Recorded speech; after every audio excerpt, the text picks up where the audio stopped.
Hello বন্ধুরা, আমি চলে এলাম দেখো আমার একটা ছোট্ট ব্লগ নিয়ে। আজকে সেকেন্ড ব্লগ আমার এটা। তো সবাইকে স্বাগত জানাচ্ছি আমার ব্লগে।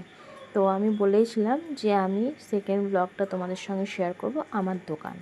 তো আমার দোকানটা হচ্ছে আমার বাপের বাড়িতে। আমার বাপের বাড়ি আর শ্বশুরবাড়ি ডিস্টেন্স হচ্ছে, যদি গাড়িতে যাওয়া আসা করে তাহলে মাত্র 10 মিনিট। তো 10 মিনিটের ডিস্টেন্সে আমরা যাওয়া আসা আমি এখন করি। আমি তো বললামই তোমাদের প্রথম ব্লগে যে আমার ছেলের জন্য আমাকে এখানে এখন থাকতে হয় বাপের বাড়িতে, আর শ্বশুরবাড়িতে আমি যাওয়া আসা করি। তো আর বিজনেস সূত্রেও তো দেখতেই পাচ্ছ পুরো দোকানটা অগোছালো হয়ে আছে। তার কারণ হচ্ছে মানে দোকানে কাউন্টারকে চেঞ্জ করে আমাদের একদম পুরো নিচে, মানে যাতে বয়স্ক মানুষরা এলেও অসুবিধা না হয়। এই ধরো শ্রাবণ মাস চলছে, আমাদের নন বেঙ্গলি অনেক, তো শ্রাবণ মাস ঢুকবে।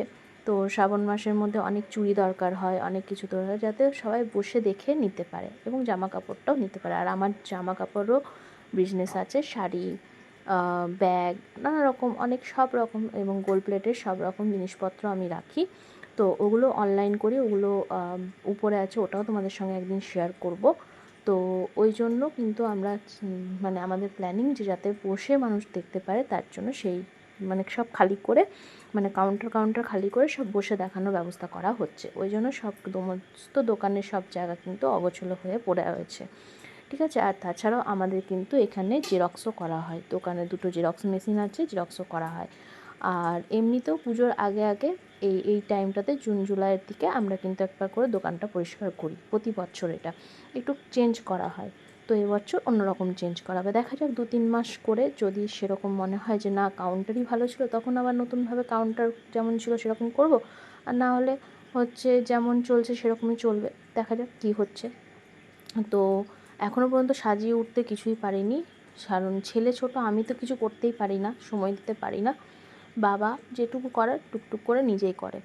তো এই যে সমস্তটাই দেখাচ্ছি তোমাদের, কোথায় কী আছে না আছে। হ্যাঁ, গিফট কর্নার, গিফট আইটেম থাকে, ছোট বড় সবারই গিফট পাওয়া যায়, তার সাথে কসমেটিক্স অ্যান্ড জুয়েলারি, আর শাড়ি, কুর্তি, এগুলো, আর বাচ্চাদের ছোটোখাটো জামাকাপড়, সমস্ত রকম নিয়ে আমার বিজনেস।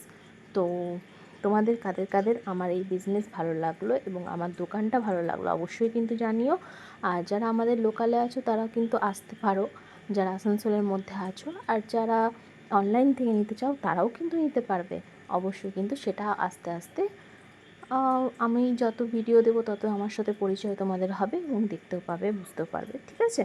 তো দেখো, একটা ব্লগের মধ্যে যেটুকু পারার আমি চেষ্টা করেছি যে সমস্তটাই তোমাদের সঙ্গে তুলে ধরার দোকানের। তো এই যে এরকম একটা রোডের ওপর, মানে এখন রাস্তাটাই রিসেন্ট, আগে কিন্তু রাস্তাটা ছিল না, তো রিসেন্ট হয়ে না আমাদের খুব ভালো হয়েছে। আর মাঠের পাশেই কিন্তু আমাদের দোকান।